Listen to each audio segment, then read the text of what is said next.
Welcome to Amir Shakil 5858, the War and Love Report. I am Amir Goodname. Nearly 200 million Americans have spent another day under a long list of heat advisories and severe weather warnings. Oppressive temperatures that scorched the southwest for weeks have moved into the much of the Midwest and the Mid-Atlantic. Forecast for Philadelphia heat index topped out at 108 degrees today, and other cities reached the 100 degrees mark as well. Beyond that, severe thunderstorms are expected in the Great Lakes region and Ohio Valley. New economic numbers today are the latest to show that inflation in the US is easing. A government gauge that's closely watched by the Federal Reserve finds consumer prices rose 3% in June from a year earlier. That's the smallest annual increase in more than 2 years. U.S. Defense Secretary Lloyd Austin aimed tough talk at China today over its aggressive moves in the Pacific. He was in Australia for talks on providing submarines powered by U.S. nuclear technology. He said directly it's aimed at countering Beijing officially, the People's Republic of China. He said he has seen troubling PRC coercion from the East China Sea to the South China Sea to right here in the Southwest Pacific, and we will continue to support our allies and partners as they defend themselves from bullying behavior. Japan released a defense analysis that warns of the most serious security threats since World War II. It cites action by China, North Korea, and Russia and calls for a Japanese military buildup in response. In Niger, soldiers declared an army general to be the new head of state today after ousting the democratically elected president this week. That came hours after the general addressed the nation, saying the civilian government failed to defend the country against Islamist insurgents. Niger coup leaders said the current security approach has failed to secure our country. We can no longer continue with the same approaches proposed to date at the risk of witnessing the gradual and inevitable disappearance of our country. According to one estimate, the US has about more than 1,000 troops in Niger, and it's unclear how the coup will affect that commitment. The United States House and Senate now face tough negotiation over an annual defense policy bill. The Senate passed his version last night. It includes a 5.2% pay raise for the military. But unlike the House version, it does not curb troops' access to gender-affirming care or abortion. That leaves lawmakers to work out a compromise bill. Republican leader of Senate, Mitch McConnell, was moving to quash questions about his health and future. That's after the Kentucky senator froze up during a news conference this week. According to news statement from his office, Leader McConnell appreciates the continued support of his colleagues and plans to serve his full term in the job they overwhelmingly elected him to do. McConnell is 81 and is the longest-serving Senate party leader ever. On Wall Street, the new inflation data fueled a new rally. The Dow Jones Industrial Average gained 176 points to close at 35459. The Nasdaq rose 266 points and the S&P 500 was up 1%. Jack Smith, the Biden administration appointed special counsel, expanded his classified documents case against President Trump with 3 new felony charges, including claims that Mr. Trump asked an employee of His Mar-a-Lago club to delete security footage sought by the grand jury investigating the mishandling of government records, and prosecutors added a third defendant to the case, Carlos de Oliveira, a worker at Mar-a-Lago who was accused of joining Donald Trump and aide Walt NATO of obstructing the investigation by attempting to destroy the security footage. According to analyst Chuck Rosenberg, the obstruction of justice in the first indictment, the underlying indictment, the original one, had to do with Mr. Trump's attorney. Mr. Trump using his attorneys to try and conceal information that had been subpoenaed from the government. But now we see a second aspect to the obstruction. Mr. Trump using employees to try and delete security camera footage. And why is that important? Because obstruction helps the government prove intent. It helps them argue to the jury, assuming that they can adduce all of this at trial. That by trying to obstruct the investigation, hide documents, destroy security camera footage, Mr. Trump is demonstrating that he did something wrong and wanted to conceal it. It helps the government case enormously. According to sources, Oliveira asked another Trump employee that delete the server, but the other employee said that he didn't know how to do that. And he also said that he had no right to do that. So the employee number 4 is cooperating, and that suggests that he would be a very important witness. Mr. Rosenberg confident that the FBI spoke to many, if not most, if not all of the employees. Most, Mr. Rosenberg hope, told the truth.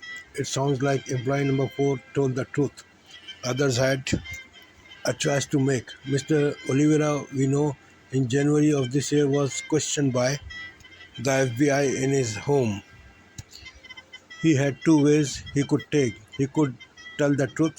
He chose not to. He lied and he was charged with it. But it sounds like employee number 4 told the truth. And by telling the truth, he betrays the government case and he stays out of trouble. When I asked Rosenberg why was a superseding indictment necessary in this case, why could not these charges have been included in the initial indictment back in June, Mr. Rosenberg replied that he is wondered about. Mr. Rosenberg said normally the government would prefer to bring all of its charges and all of its defendants in one case, one time. Sometimes there are pieces that are lingering that they haven't quite yet resolved. It's also possible that they learn new information after the original indictment was filed. So Mr. Rosenberg didn't know which of those things happened. He knows the preference is to bring it all at once in one charging instrument. The entirety possible to that they were hoping Mr. Oliveira would tell the truth and would cooperate and would be a witness at trial, and he chooses a different path. Having chosen a different path, they had little option but to indict him. Former president has denied any wrongdoing, and he was talking, and Mr. Trump said in a conservative talk radio that they are trying to intimidate people, and so they have to lie to get out of a problem. But these are two wonderful employees. They have been with me for a long time, and they are great people. I think he's saying that the special counsel intimidated the witnesses and the witnesses lied. Now, Mr. Rosenberg, tell me, how does a former president's public statements complicate the legal case? Mr. Rosenberg said that many of his public statements contradict evidence that will be adduced in this case. So, if he chooses to take the stand in his own trial, in his own defense, which is an option, not a requirement, he is going to be confronted with lots of things that he has said. For over 20 years, it was understood that Hong Kong was part of China, but it ran its own affairs under what was known as one country, two systems. Hong Kong residents enjoy many freedoms that mainland China did not. That all started to change 4 years ago as Beijing cracked down on pro-democracy activists. The once freewheeling capitalist haven resembles a police state run by the Communist Party. And according to an expert, Beijing is trying to extend that crackdown overseas. Hong Kong has been cracking down on dissent at home. A strict new security law was implemented in 2020. Since then, more than 260 people have been arrested, nearly all independent, media shut down, and opposition candidates disqualified from elections. Now China is trying to extend the reach of its repression by targeting critics living in exile. They have issued 8 arrest warrants for scholars, pro-democracy activists, and former lawmakers no longer living in Hong Kong. First time President Biden publicly acknowledged granddaughter came out of wedlock from Hunter Biden. Alabama woman is under arrest who faked her own abduction. She is facing serious charges now. She is charged with 2 misdemeanors. She could get 6 years in jail and $3,000 fine. In New York, scary moments caught on camera at an amusement park. A ride spinning backwards, out of control with riders trapped on board. No one was hurt. People have raised serious safety questions. Authorities shut down the power to stop the ride.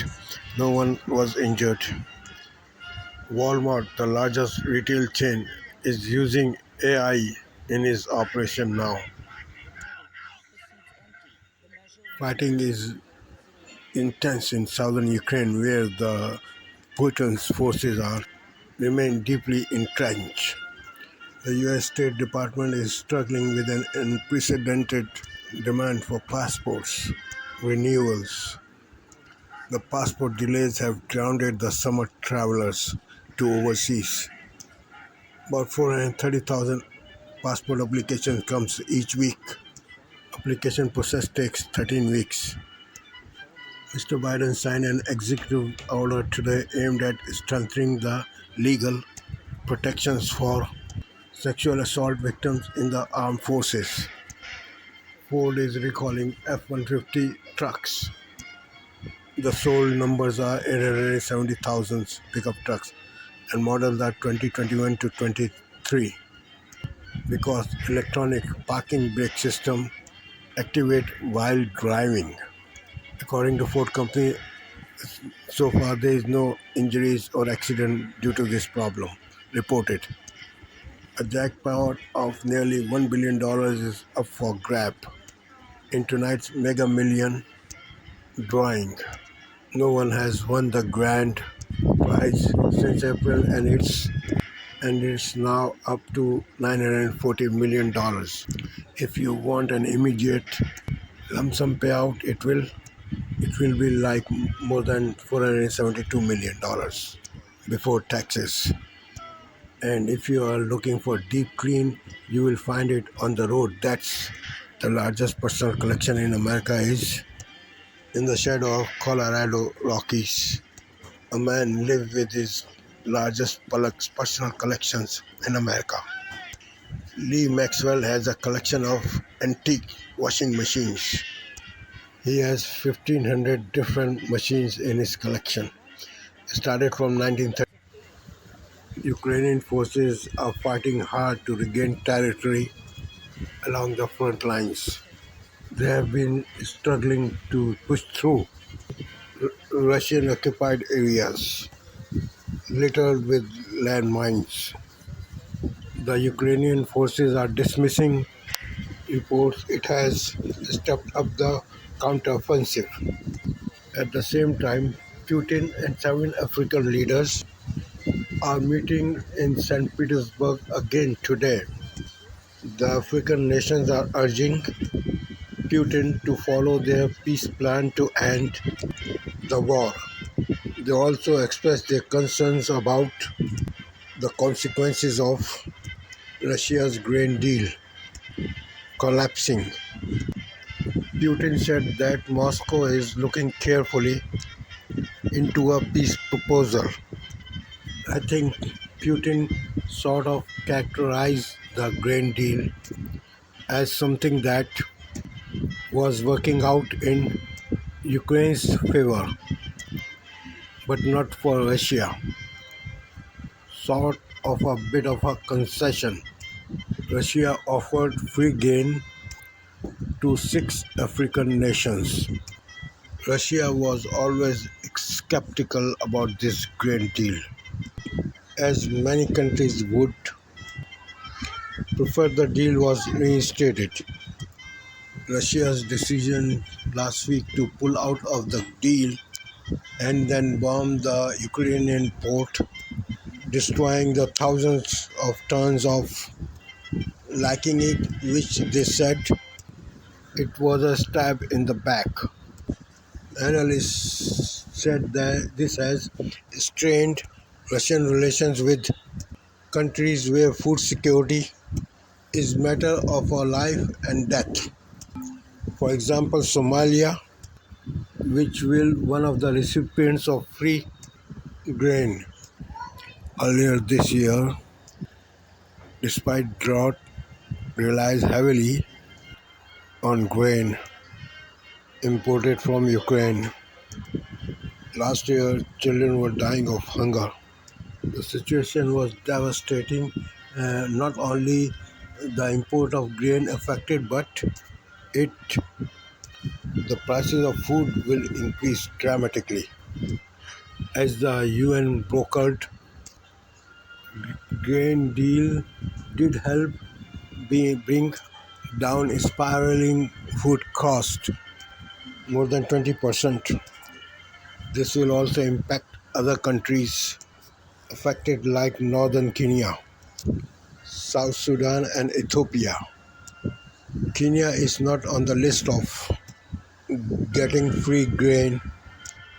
One analyst at the conference said that the announcement that they will provide free grains to some countries was really just a cynical move and only made to stem criticism of Russia's withdrawal from the grain deal by African leaders. In this summit, this time only 17 African leaders are participating. In the last summit, there were 43 leaders from Africa, which was held in 2018. Some heavy hitters like Nigeria, Congo, Rwanda leaders were also absent in this summit.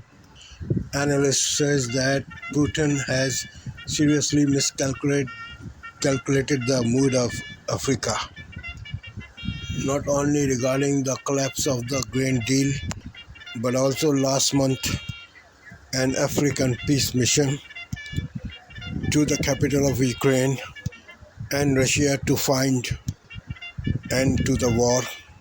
Analysts says that this was treated with disdain and disrespect. Instead, Putin bombed Ukraine during their meeting with President Zelensky and was humiliating for those African leaders in Russia. Putin didn't even bother to listen to the delegations for interrupting to imply that basically there was no point in discussing anything as they did not understand and should just go home. Putin says this time he would consider the peace talks. Let's see if he sticks to his words.